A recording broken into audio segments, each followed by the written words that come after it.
করতে কোনো অসুবিধা নেই।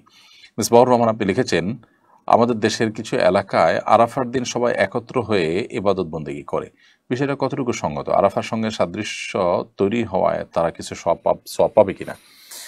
না, আরাফাতের ময়দানে হাজিদেরকে একত্র হতে বলা হয়েছে।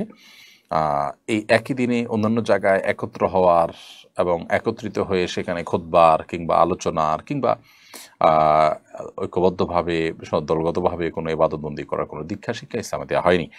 না সেটা নবী করিম সাল্লাল্লাহু আলাইহি ওয়াসাল্লাম দিয়েছেন, না খোলাফায়ে রাশিদিন দিয়েছেন, না সাহাবায়ে কেরাম দিয়েছেন, না এটি পূর্বসূরীদের মধ্যে ছিল।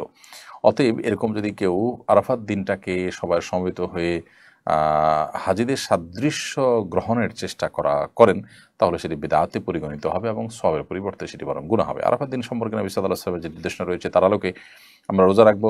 আরাফাত দিনের যে দোয়া লা ইলাহা ইল্লাল্লাহু ওয়াহদাহু লা শারীকা লাহু লাহুল মুলকু ওয়া লাহুল হামদু ওয়া আলা কুল্লি শাইইন কাদির, সেটা পাঠ করবে। এছাড়া আসলে আরাফাতের দিন উপলক্ষে আমাদের বিশেষ কোনো করণীয় নেই। আমরা যদি অন্য কোনো বিষয়কে জরুরি বা আবশ্যক বানিয়ে নিই, তাহলে সেক্ষেত্রে সেটা সওয়াবের পরিবর্তে কিন্তু গুনাহ হতে পারে।